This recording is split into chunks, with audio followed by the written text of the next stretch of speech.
அண்மை செய்தி இலங்கையில் சுற்றுப்பயணம் மேற்கொள்ளும் இந்திய அணி 3 T20 மற்றும் 3 ஒருநாள் போட்டிகளில் விளையாடுகிறது. அண்மை செய்தியாக பார்த்து கொண்டிருக்கிறோம். T20 தொடருக்கு ஹர்திக் பாண்டியா கேப்டனாக நியமிக்கப்படுவார் என எதிர்பார்க்கப்பட்ட நிலையில் சூரியகுமார் யாதவுக்கு பொறுப்பு வழங்கப்பட்டிருக்கிறது. அது தொடர்பான செய்தியை முக்கிய செய்தியாக பார்த்துக் கொண்டிருக்கிறோம். விவரங்களை செய்தியாளர் மணிகண்டன் வழங்க கேட்கலாம். மணிகண்டன், இது குறித்த விரிவான விவரங்கள் என்ன பகிர்ந்துக்கணும்?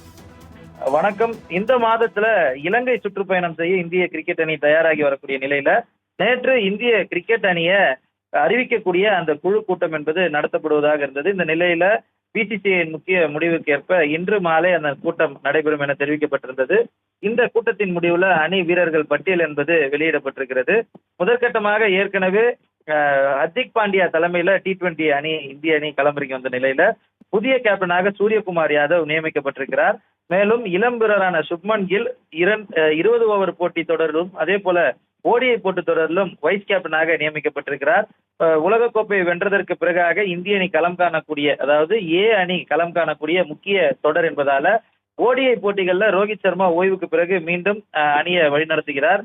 மேலும் 20 ஓவர் தொடருக்கான அணியில இளம் வீரர்களான ரிங்கு சிங், ரியான் பராக், அதே போல சிவம் துபே உள்ளிட்டவரும், வாஷிங்டன் சுந்தர், ரவி பிஷ்னாய் உள்ளிட்டோரும் இருக்கின்றனர்.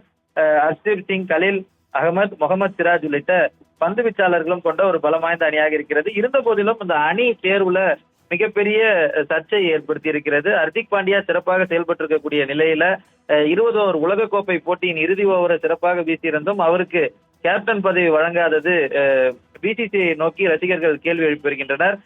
மேலும் பல்வேறு வீரர்கள், அதாவது ருத்ராஜ் கெய்க்வாட் போன்ற வீரர்கள் இடம்பெறாதது குறித்தும், சஞ்சு சாம்சன் ஓடிஐ தொடர்ல இடம்பெறாதது குறித்தும் ரசிகர்கள் ட்விட்டர்ல கேள்வி எழுப்பி வருகின்றனர்.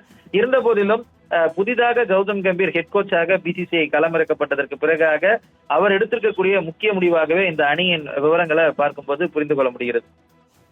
விவரங்களை பகிர்ந்து கொண்டமைக்கு நன்றி மணிகண்டன்.